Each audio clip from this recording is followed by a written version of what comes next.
علماء کے اس میں مختلف اقوال ہیں، مگر عوام کے لیے احوط محتاط ترین بات یہ ہے کہ وہ بوسہ نہ دیں، قبر کو بوسہ نہ دیں، کیونکہ بوسہ دیتے دیتے پھر سجدے کی طرف چلے جائیں گے۔ اس لیے کسی ولی کی قبر ہو، جب تاجدار کائنات کی قبر کے سامنے ہم کھڑے ہو کر درود پاک پڑھتے ہیں تو یہی طریقہ سب جگہ ہونا چاہیے۔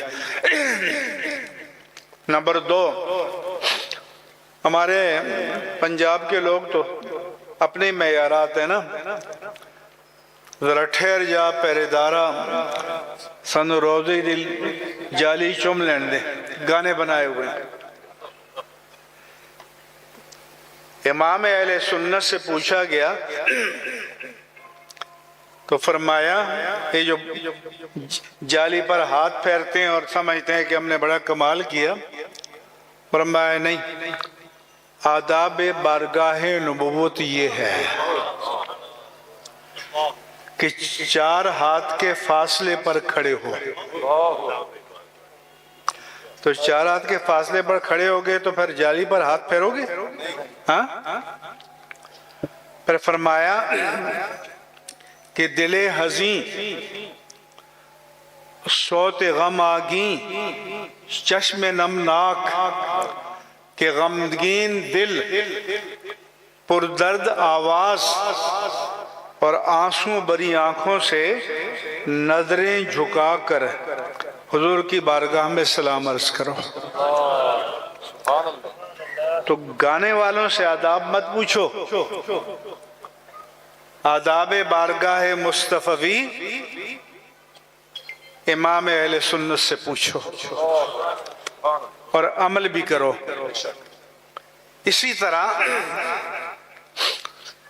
مزار کا طواف کرنا اس سے منع کیا ہے۔ امام اہل سنت نے فرمایا کہ بیت اللہ کے سوا کسی جگہ کا طواف کرنا عبادت نہیں ہے، لہذا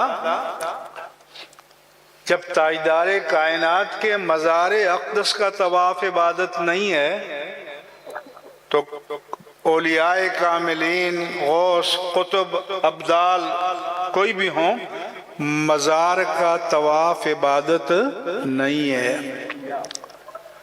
اور یہ مسئلے سنا بھی کرو، عمل بھی کیا کرو۔ تو حضرت علی نے فرمایا کہ جب قبر کے سامنے حدیث کھڑے ہو، امام علیہ سنت نے فرمایا کہ جو صورتیں، جو آیتیں یاد ہوں پڑھو۔ اور حضرت علی سے روایت ہے کہ سورہ فاتحہ اور 11 مرتبہ کل شریف پڑھ کر پہلے تو اپنے مرحومین کو ثواب پہنچاؤ۔ خود غرض ہے نا انسان، تو رب تمہاری فطرت کا پیدا کرنے والا ہے نا، تو اس نے فرمایا کہ ربنا اغفر لی ولوالدی وللمؤمنین یوم یقوم الحساب۔ چلو پہلے اپنا پیٹ بھر لو، پہلے اپنے لیے دعا مانگو کہ اللہ مجھے بخش دے، پھر اپنے ماں باپ کے لیے مانگو، پھر سارے مومنوں کے لیے مانگو۔ تو قبرستان میں جاؤ تو اپنے والد، والدہ، بیوی، شوہر، بھائی، عزیز، کسی کی قبر پر جاؤ تو پڑھ کر پہلے اپنے مرحومین کو ثواب پہنچاؤ، اور پھر یہ کہو کہ یا اللہ اس قبرستان میں جتنے مومنین مومنات دفن ہیں سب کو اس کا ثواب عطا فرما۔ تو حدیث میں ہے کہ سب کو پورا پورا ثواب ملے گا، اور سب کے مجموعی ثواب کے برابر ثواب پڑھنے والے کو ملے گا۔ ہمارے بعض بزرگ تو وہ تھے کہ وہ دعا کرتے کہ یا اللہ حضرت آدم علیہ السلام سے لے کر آخری مومن تک اور سارے مومنین انس اور مومنین جن سب کو ثواب عطا فرما۔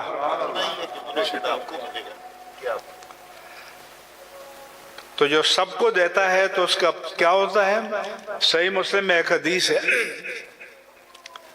کہ ایک شخص کا کیس پیش ہوا عدالت میں اللہ کی محشر میں، تو اللہ نے فرمایا کہ بھی اس کو ڈائریکٹ جنت میں لے جاؤ۔ حضرت علی المرتضی رضی اللہ عنہ سے روایت ہے اگر کوئی قبرستان میں اپنی ماں یا باپ کی قبر پر جائے تو قبر پر جانے کا ادب یہ ہے کہ پائنتی کی طرف سے جاؤ اور سرہانے کے سامنے کھڑے ہو جاؤ، کیونکہ جب میت کو قبر میں لٹاتے ہیں تو اس کے چہرے کو قبلے کی جانب تھوڑا سا جھکا دیتے ہیں، تو جب اس کے سامنے آپ کھڑے ہوں گے تو پیٹھ قبلے کی طرف ہوگی اور میت کی طرف آپ کا منہ ہوگا، اسے کہتے ہیں فیس ٹو فیس، رو برو، اور اسی کی عربی میں معنی ہے مواجہہ۔ جو حضور کی بارگاہ میں ہم سلام کرتے ہیں تو اس کو جو مواجہہ کہتے ہیں کہ ہمارا رخ جو ہے رخ مصطفیٰ کی طرف ہوتا ہے، اس کا جو نشان لگا ہوا ہے مواجہ اقدس۔ ایک مرتبہ میں عمرے پہ گیا ہوا تھا،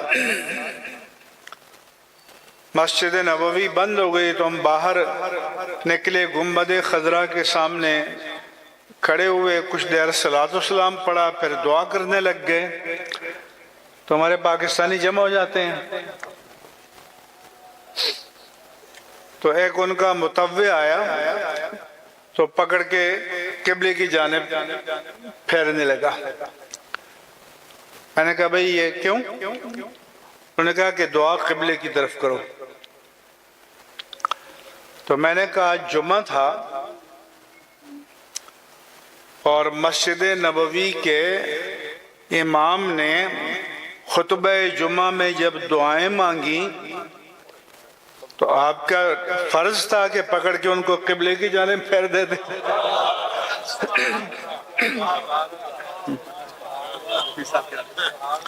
لیکن آپ نے نہیں پھیرا۔ ہاں، تو میں نے کہا کہ خطبہ دیتے وقت امام کا رخ قبلے کی جانب پشت ہوتی ہے اور مسلمانوں کی جانب رخ ہوتا ہے مسلمانوں کے احترام میں۔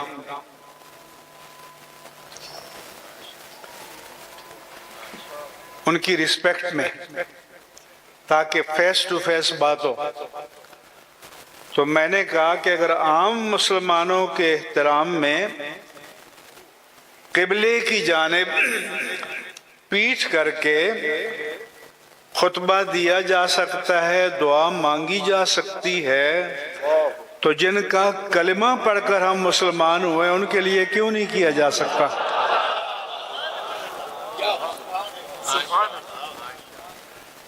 لہذا یہ فاتحہ پڑھنے کا طریقہ ہے۔ امام اہل سنت سے پوچھا گیا کہ قبر کو بوسہ دے سکتے ہیں یا نہیں؟ آپ نے فرمایا کہ لِكُلِّ فَنٍ رِجَال وَلِكُلِّ رِجَالٍ مَقَالٍ وَلِكُلِّ مَقَالٍ مَجَال وَلِكُلِّ مَجَالٍ مَحَال۔ فرمایا کہ ہر فن کے مردان کار ہوتے ہیں، چلے گئے جب جنتی جنت میں جمع ہوتے ہیں، جیسے کوئی CSS کے ایگزام ہو یا کسی بھی شعبے کا، تو جو کامیاب ہوتے ہیں پوچھتے ہیں آپ کا جیک کیا تھا، آپ کا سورس کیا تھا، آپ کیسے کامیاب ہوئے؟ تو جنتی اس سے پوچھیں گے کہ بھئی آپ کا حساب کتاب کے بغیر ہی کلیئرنس ہو گئی، کیا کمال تھا آپ کا؟ انہوں نے کہا نہیں، میں تو نارمل مسلمان تھا جیسے ہوتے ہیں، مگر ایک بات ہے کہ میں بزنس مین تھا، میرا لوگوں پر مارکیٹ میں کریڈٹ ہوتا تھا، میرا اسٹاف ریکوری کے لیے جاتا تھا، وصولیابی کے لیے۔ تو اس زمانے میں سونے کی اشرفیاں ہوتی تھیں، دینار ہوتے تھے، چاندی کی اشرفیاں، جیسے آج کل آپ جائیں تو کہتے ہیں 24 کیرٹ کا ہے، یہ 22 کیرٹ کا ہے، یہ 20 کا ہے، یہ 18 کا ہے، یہ 16 کا ہے۔ تو میں اپنے ریکوری اسٹاف سے کہتا کہ اتجوزوا عن المیسر، کوئی مالدار آدمی قرض ادا کرتے وقت 24 کیرٹ کی بجائے 20 کا، 22 کا، 18 کا دے دے، تم آنکھیں بند کر کے لے لیے کرو۔ وَأَنذِرُ الْمُعْسِرَ، اور کوئی نادار آدمی کہے کہ بھائی مجھے مہلت چاہیے، میرے پاس دینے کو نہیں ہے، اسے مہلت دے دیے کرو۔ تو رب نے فرمایا کہ یہ بندہ ہو کر کھوٹا قبول کر لیتا تھا، میں اس کا رب ہو کر اس کا کھوٹا کیوں نہ قبول کروں؟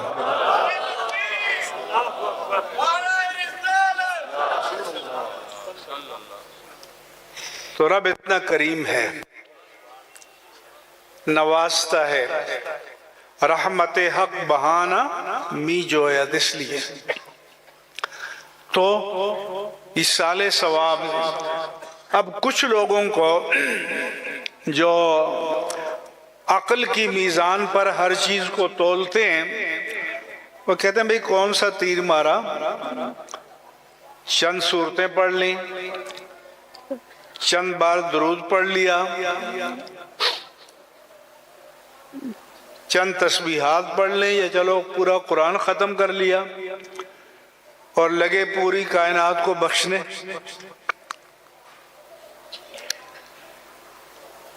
تو میں آپ سے پوچھتا ہوں، یہ لائٹ ہے، یہ تو بندوں کی بنائی ہوئی ہے نا؟ فرض کرو یہاں 1000 2000 آدمی بیٹھے ہیں یا زیادہ بیٹھے، سب پر ڈیوائیڈ ہو کر آتی ہے یا پوری پوری آتی ہے؟ یہ سب کو تقسیم ہو کر آتی ہے یا سب کو پوری روشنی ملتی ہے؟ جواب نہیں کوئی بھی، یہ پوری ملتی ہے نا؟ اسی طرح سے چاند کا نور، سورج کا نور ایک وقت میں آدھی کائنات کو منور کرتا ہے، وہ مخلوق ہے وہ بھی۔ تو جب بندوں کا بنایا ہوا نور ایک وقت میں ہزاروں انسانوں کو منور کر سکتا ہے تو اللہ کے کلام کا نور نہیں کر سکتا؟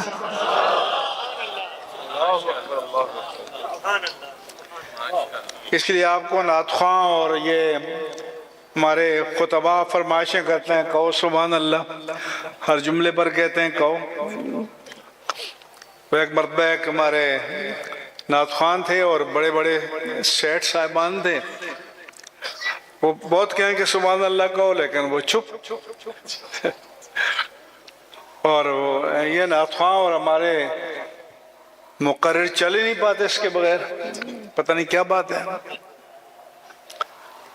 تو پھر آخر میں اس نے کہا جی سبحان اللہ پر تبھی ٹیکس نہیں لگا، کہہ دو۔ میں نے کہا کہ یہ نعت خوان جو ہے سیٹوں کی تجوری خالی کرنا چاہتا تھا، لیکن انہوں نے بھی بڑے تالے لگا رکھے۔ اس لیے یہ جو اللہ کا کلام ہے چاہے درود پاک ہے تو جتنوں کو آپ ثواب بخشنا چاہیں بخشیں. کیوں؟ یہ الگ بات ہے کہ ہم سبحان اللہ کہتے ہیں نا، فرمائشی کہتے ہیں، اندر سے تو نہیں جنریٹ ہوتا نا. تو ہمارے اندر کی ظلمتوں کو بھی منور نہیں کرتا، جبکہ سبحان اللہ اور الحمدللہ میں اتنا نور ہے کہ سبحان اللہ والحمدللہ تملأان ما بین السماوات والارض. اللہ فرماتا ہے کہ سبحان اللہ اور الحمدللہ میں اتنا نور ہے کہ جو زمین و آسمان کے درمیان ساری وسعتوں کو منور کر دیں. تو اگر ہم اس کی پوری معنویت کو سمجھ کر کہیں تو جو پوری کائنات کو منور کر سکتا ہے وہ ہماری قبر کو منور نہیں کرے گا. لیکن بشرطے کہ اس کی معنویت کو اپنے اندر جذب کر کے کریں. دوسرا، امام اہل سنت سے پوچھا گیا کہ بزرگوں کا ثواب بخش سکتے ہیں؟ فرمایا کہ بخشتے تو ضرورت مند کو ہے نا، جیسے ہم جیسے لوگ جو ثواب کے گداگر ہیں، فقیر ہیں، محتاج ہیں. فرمایا کہ عام لوگوں کو بخشا کرو اور اللہ کے انبیاء اور رسول اعظام اور اولیاء کو ہدیہ کیا کرو، گفٹ، تحفہ، کیونکہ وہ تو محتاج نہیں ہے ہمارے ثواب کے. اس لیے آپ اپنے گھر میں سارا ٹھیکے بھی نہیں دیا کریں کہ مولوی کو بٹھا لیا، نعت خواں کو بٹھا لیا خود.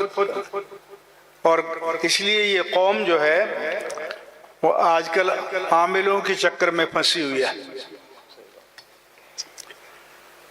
اور امریکہ ہو، برطانیہ ہو، یورپ ہو، آپ کا کچھ نہیں بگاڑ سکتا. جہاں سے دنیا پر حکومت ہو رہی ہے اور آپ کی تیسری چوتھی نسل چل رہی ہو، پھر بھی جو کلچر یہاں سے لے کر گئے وہی پلے باندھ رکھا ہے. یہ جنگ اخبار کا لندن ایڈیشن نکلتا ہے، میں نے اس پہ ایک اشتہار دیکھا، الو کے پپوٹے کے کالے خون سے تعویذ لکھ کر دیا جائے گا، فیس 50 پاؤنڈ، عامل بابا گجرانوالہ، لندن میں. تو اس لیے تو آپ کو ہوش میں لانے کی میں کئی دہائیوں سے کوشش کر رہا ہوں کہ دین کو سمجھو، دین کو برتو، عاملوں کے پیچھے نہ چلو، عامل بنو. دین تو مجھے اور آپ کو عامل دیکھنا چاہتا ہے. خود عملی مسلمان بنو، پریکٹسنگ مسلم بنو. اس لیے پہلا پیغام تو میرا ایصال ثواب کے حوالے سے یہ ہے. مگر ہمارا حال کیا ہے؟ ایک بڑا ڈیفینس میں کراچی میں جہاں عرب کھرب پتی لوگ ہوتے ہیں، ان کی بیگمات، تو میں نے کہا کہ وہ بیگم صاحب کا فون آتا ہے، آگے سے پیر صاحب بیٹھے ہوئے وہ تعویذ لکھ کے دیتے ہیں کہ موم جامے میں بند کر کے گلے میں ڈال دینا. وہ بیگم صاحبہ کہتی ہے کہ یہ ڈائمنڈ کا جو نیکلس ہے اس کے بیچ میں موم جامے کا تعویذ تو بالکل نہیں سجے گا. تو کہیں گے پیر صاحب یہ آپ ہی پہن لیں، بس فائدہ ہمیں ہو جائے. دین کو سمجھو، دوسرا کیا ہے؟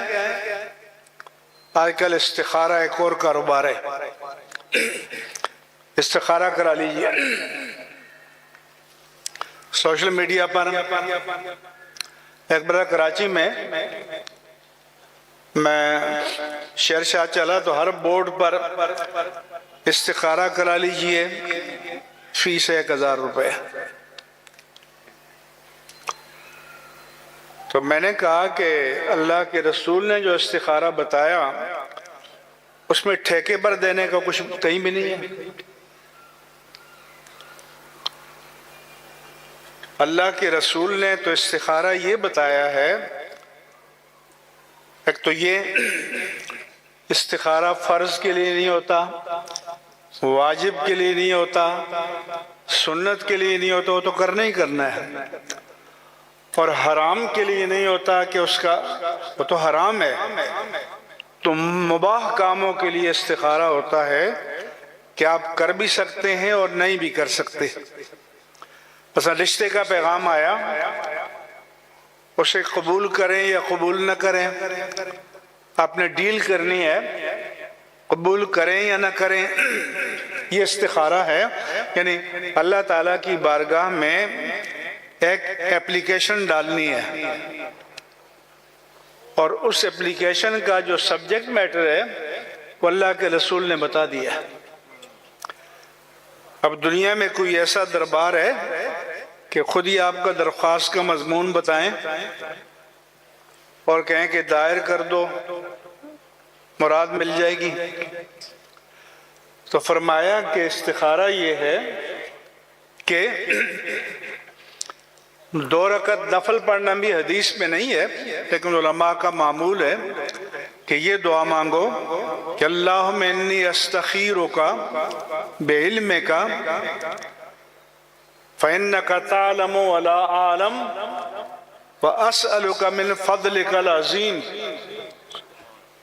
اے اللہ، میں خیر کے تعین کے بارے میں رہنمائی طلب کرتا ہوں تیرے علم سے، کیونکہ تو جانتا ہے انجام کو چیزوں کے، میں نہیں جانتا۔ وَأَسْأَلُكَ مِنْ فَضْلِكَ الْعَظِيمِ، اور تیرے فضل عظیم سے سوال کرتا ہوں۔ فَإِنَّكَ تَقْدِرُ وَلَا أَقْدِرُ، تو قادر مطلق ہے اور میں بندہ عاجز ہوں۔ وَتَعْلَمُ وَلَا أَعْلَمُ، تو چیزوں کے انجام کو، نتائج کو جانتا ہے اور میں نہیں جانتا۔ اللہم ان کنت تعلم ان ھذا الامر خیر لی فی دینی ومعاشی وعاقبت امری وعاجلہ وآجلہ فاقدرہ لی ثم یسرہ لی ثم بارک لی فی۔ یہ اللہ، اگر تو جانتا ہے کہ یہ معاملہ جو مجھے درپیش ہے میرے دین کے لیے، میرے معاش کے لیے، میری عاقبت کے لیے، میرے فوری فائدے کے لیے، میرے دیرپا فائدے کے لیے بہتر ہے، تو اسے میرے لیے مقدر فرما دے، پھر اسے میرے لیے آسان فرما دے، پھر اس میں میرے لیے برکتیں عطا فرما۔ اور اگر تو جانتا ہے کہ یہ معاملہ میرے دین کے لیے، میرے معاش کے لیے، میری عاقبت کے لیے، میرے فوری فائدے کے لیے، میرے دیرپا فائدے کے لیے برا ہے، تو فَصْرِفْ عَنِّی وَصْرِفْنِی عَنْہُ، مجھے اس سے دور کر دے اور اسے مجھ سے دور کر دے۔ اور ثُمَّ اقْدِرْ لِی حَیْثُ کَانَ، پھر اے اللہ تیری بارگاہ میں اس کے بدلے میں جو خیر ہے اور جہاں خیر ہے وہ میرے لیے مقدر فرما۔ ثم ردنی بھی، پھر میری تربیت کو اس پر راضی کر دے۔ اب یہ اللہ کی بارگاہ میں درخواست ہے۔ بندہ اتنا متکبر ہو گیا ہے کہ خود درخواست بھی نہیں کرنا چاہتا، پیسہ بہت ہو گیا۔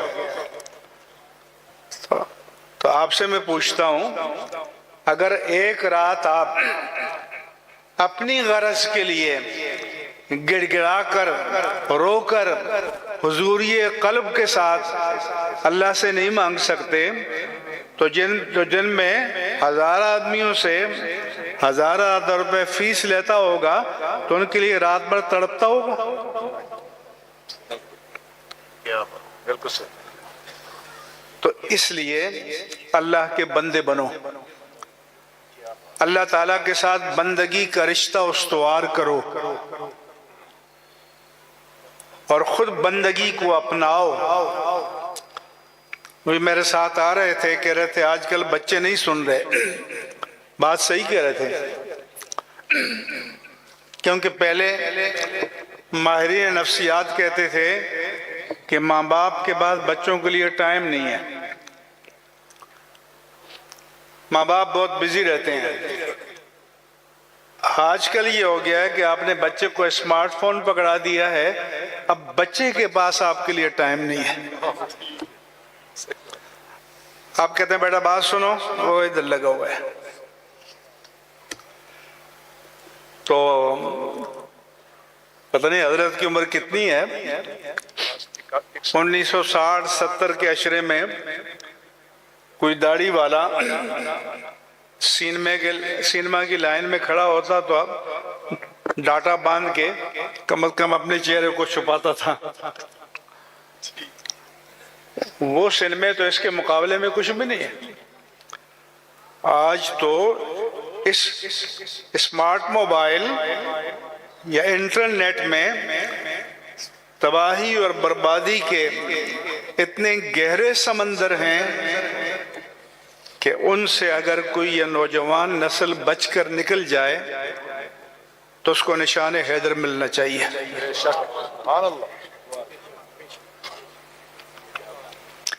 اس لیے اللہ کے رسول نے فرمایا سبۃ یظلھم اللہ یوم القیامہ یوم لا ظل الا ظلہ، کہ قیامت کے دن 7 قسم کے طبقات ایسے ہوں گے کہ جب اللہ کے صاحبان رحمت کے سوا کوئی جائے پناہ نہیں ہوگی تو اس پر اللہ اپنی رحمت کا خصوصی سایہ فرمائے گا. ان میں سے ایک شاب نشا فی عبادت اللہ عز وجل، وہ نوجوان کہ جس نے ابھرتی ہوئی جوانی میں اپنے شب و روز اللہ کی بندگی میں گزارے ہوں. جسے ہمارے یہاں کوئی ریٹائر ہو کر مسجد میں نمازیں پڑھنے لگے نا تو اس کا تقوی سنبھالا نہیں جاتا.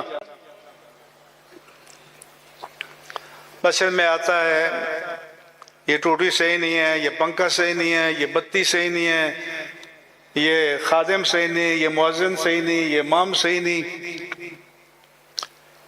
تو میں اپنی مسجد والوں کو بتاتا ہوں کہ 60 سال میں کسی نوجوان نے آ کر مجھ سے شکایت نہیں کی. ہاں اگر میں نے کہا کہ بیٹا یہ وضو خانہ دو تو دھونے لگ جاتے ہیں، یہ مسجد دو تو دھونے لگ جاتے ہیں. فرمائش کوئی بھی نہیں ہے. اس لیے بچہ کوئی بھی آئے، ان بوڑھوں کو چاہیے کہ اس کی قدر کریں، اور میرے بس میں ہو تو میں مسجد کے دروازے پہ کھڑے ہو کر ہار پہناؤں ان کو. کیوں کہ اللہ کے رسول بتاتے ہیں کہ جب ابھرتی ہوئی جوانی میں ساری حیوانی، شہوانی، غضبانی قوتیں عروج پر ہوتی ہیں، جب ان کو شریعت کی لگام دے کر اللہ کی بندگی اور اللہ کے پیارے مصطفیٰ کی غلامی کے راستے پر اپنے آپ کو ڈال دیتا ہے تو کوئی خبر نہیں کہ ہمارے 100 سجدوں کی وہ قیمت نہ ہو جو اس نوجوان کے ایک سجدے کی ہے.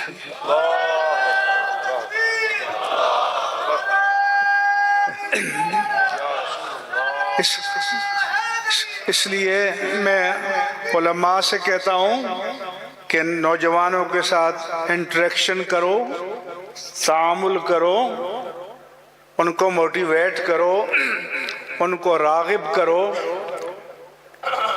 اللہ کے دین کو ان کی ضرورت ہے. ہمارے ہاں یہ جو محافل نعت کا کلچر چلا، 11 سے لے کر 4 بجے تک نعت خوانیاں، نماز نہ عشاء کی، نماز نہ فجر کی۔ بابا یہ کون سا عشق مصطفیٰ ہے؟ اور چھچورے لوگ چونکہ مووی بن رہی ہے تو نئے نوٹوں کے بنڈل لے کر آتے ہیں پھینکنے کے لیے۔ کس کو دکھا رہے ہو؟ اگر اللہ کے لیے کر رہے ہو تو یہاں نمائش کی کیا ضرورت ہے؟ پھر جب دیکھا کہ محفلیں بے رونق ہونے لگی ہیں تو پھر کہا جی عمرے کے ٹکٹوں کی قراندازی ہوگی۔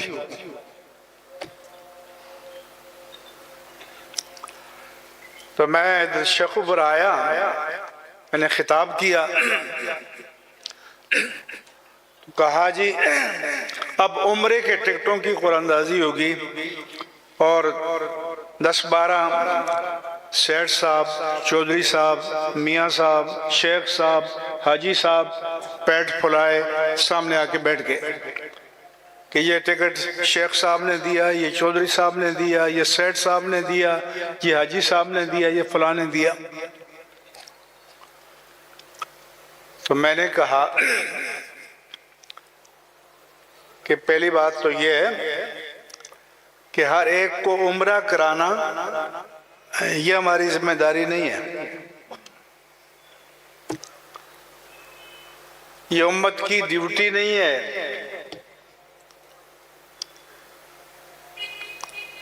ہر مسلمان کے بچے کو اللہ کے نبی کا سچا امتی بنانا یہ ہماری ڈیوٹی ہے۔ تو میں نے کہا کہ یہ پہلے تو یہ ہے کہ آپ نے عمرہ کرانا تھا، کسی نیک بندے کو تلاش کرتے، آپ کو پتا ہوتا، اس کا پتا ہوتا، رب کو تو پتا ہے۔ یہاں کس کو دکھا رہے ہو؟ وَمِنْهُمْ مَنْ يَقُولُ رَبَّنَا آتِنَا فِي الدُّنْيَا حَسَنَةً وَمَا لَهُمْ فِي الْآخِرَةِ مِنْ خَلَاقٍ۔ کچھ لوگ وہ ہیں کہ جو کہتے ہیں کہ اللہ ہمارے رب اس دنیا میں ہمیں بھلائی عطا کر، اللہ فرماتا ہے آخرت میں ان کا کوئی حصہ نہیں ہے۔ تو میں نے کہا کہ اس پیسے سے آپ کے قریب جو ادارہ ہے دینی، وہاں جاؤ، ایک حافظ کا خرچہ، ایک قاری کا خرچہ، ایک عالم کا خرچہ اپنے ذمہ لو۔ سب سے پہلے تو یہ کہ اگر اللہ نے آپ کو 4 بیٹے دیے ہیں تو ایک اللہ کے دین کو دے دو۔ اگر یہ توفیق نہیں ہے تو جن ماں باپ نے پال پوس کر اپنے بچے اللہ کے دین کے لیے دیے ان کو گود لے لو۔ وہ عالم بنے گا، وہ حافظ بنے گا، وہ قاری بنے گا، وہ خدمت کرے گا جیسے یہ سارے علماء ہیں۔ آگے ان کے ہزاروں شاگرد ہوں گے، تو جس استاذ کا ان کو پڑھانے میں حصہ ہے، جنہوں نے اس زمانے میں ان کی کفالت کی ہے، ان سب کو اس کا ثواب ملتا رہے گا، صدقہ جاریہ ہوگا۔ میں تو کہتا ہوں کہ اپنے بڑوں کی اصالِ ثواب کے لیے جو دیگیں پکاتے ہو اپنی برادری کے سامنے، تو وہ بھی اگر آ کر اداروں میں دیں جہاں دین کے طلباء پڑھتے ہیں، طالبات پڑھتی ہیں، عالمات اور عالم بنتے ہیں، تو ان کی تیاری میں آپ کا حصہ ہوگا۔ مسجد میں لا کر دو، مساجد اور مدارس کو آباد کرو، یہ ہماری ذمہ داری ہے۔ یہ ہمارے بھائی سعودیہ میں رہتے ہیں،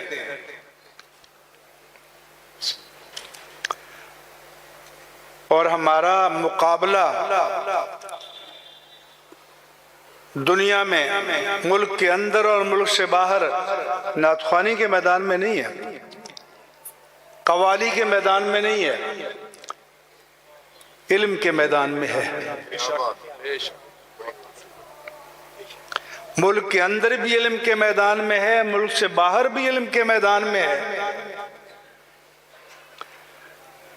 لیکن یہ مجذوب قوم دنیا کے لیے عقل بڑی کام کرتی ہے آپ کی، مگر دین کے لیے عقل کو طلاق دے دیتے ہو. تو آپ کے حساب سے تو سب سے بڑے عاشق یہ نعت خواں اور قوال ہیں. تو اب ختم نبوت کا مرحلہ آیا تو پہلی صف میں یہ تھے. جواب تو دو. جب ناموس رسالت کا وقت آیا تو پہلی صف میں یہ عشاق تھے. تو آپ اندھے ہیں؟ آپ کو مناظر بھول جاتے ہیں؟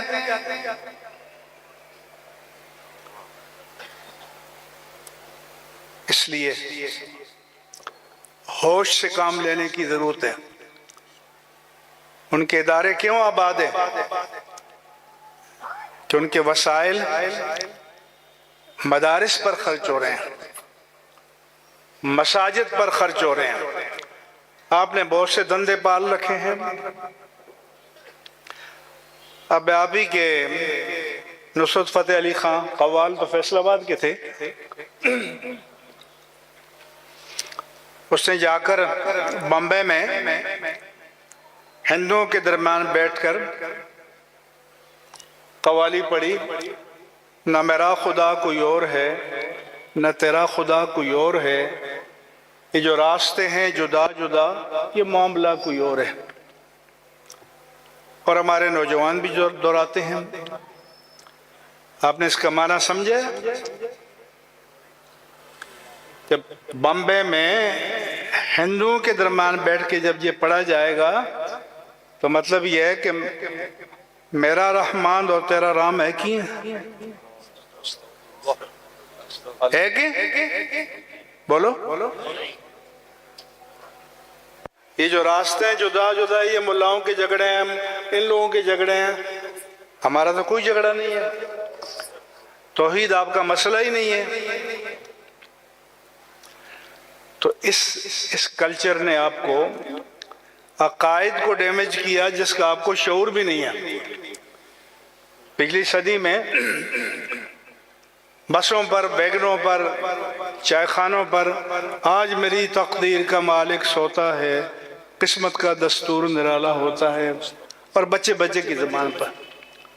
تو تقدیر کا مالک کون ہے؟ زور سے جواب دو. تقدیر کا مالک کون ہے؟ اللہ سوتا ہے؟